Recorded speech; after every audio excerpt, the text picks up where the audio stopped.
일본의 원전 오염수 방류 이틀째인 오늘 우리 정부 대응 방식을 둘러싼 정치권 여론전은 더욱더 격화하고 있습니다. 여당은 현장을 방문해 야권이 괴담으로 어민 피해를 키우는 반국가 행위를 한다고 비판했는데 야당은 용산 대통령실 앞까지 행진하며 대통령과 정부가 무책임한 모습을 보인다고 맞섰습니다. 국회 연결합니다. 정현우 기자. 네, 국회입니다. 보니까 오염수 방류를 둘러싼 여야 갈등, 국회 밖에서 더 격해지는 분위기입니다. 네, 국민의힘 지도부는 오전에 수협중앙회를 찾아 해양수산부로부터 오염수 관련 안전대책을 보고받고 수산업계 관계자들과 간담회를 진행했습니다. 당과 정부가 국민 안전을 최우선으로 챙기고 있다고 강조하면서 민주당을 향해 정치적 이익을 위한 괴담 선동으로 어민 생계에 타격을 준다고 규탄했습니다. 김기현 대표는 민주당이 광우병 괴담으로 재미를 봤던 나쁜 과거를 재현해 당대표 사법 리스크 등을 덮으려 하는 물타기에 나섰다고 지적했습니다. 들어보겠습니다. 우리 수산물에 방사능 색칠을 해서 어민과 수산업 종사들의 생계에 심대한 타격을 주는 일은 결코 허용될 수 없는 일이며 반국가적 행위의 다름 아닙니다. 여기에 당내 TF 소속 의원들은 부산에 있는 수산물 창고 등을 방문해 방사능 검사 과정을 직접 참관하면서 수산물 소비 독려에도 나섰습니다. 반면 민주당에선 오늘 오전 용산 대통령실 앞으로 이어지는 행진을 진행하면서 오염수 관련 장외투쟁에 박차를 가했습니다.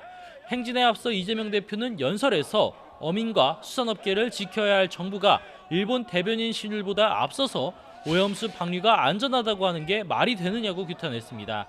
그러면서 오염수와 관련해 어떤 말을 하는 것도 들어보지 못했다며 윤석열 대통령을 강하게 비판했습니다. 들어보겠습니다. 국민의 주권을 위임받은 대통령이 정부가 할 일이 아닙니다.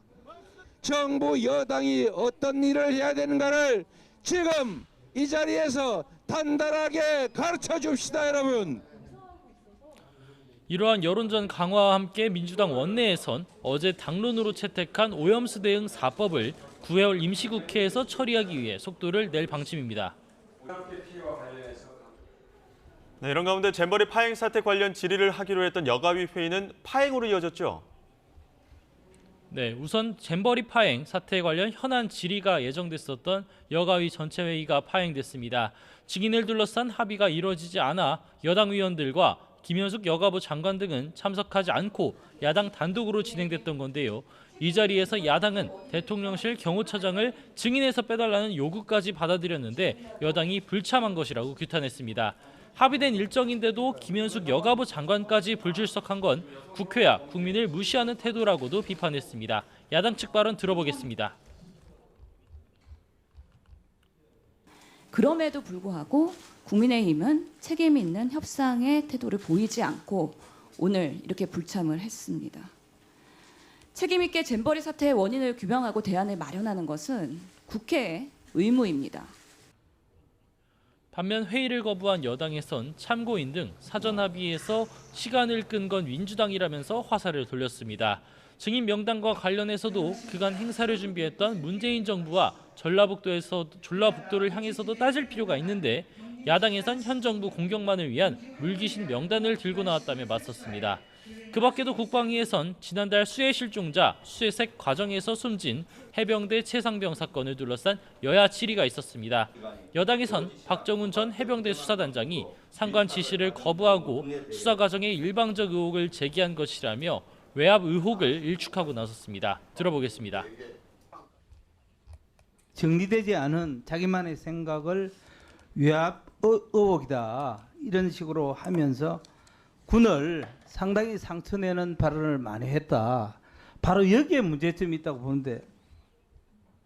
반면 야당에선 해병대 수사단 조사 재검토에서 해병대 사령관 등이 배제된 것에 대해서 봐주기를 위한 허위 은폐가 의심된다며 특검 추진도 압박하고 나섰습니다. 지금까지 국회에서 전해드렸습니다.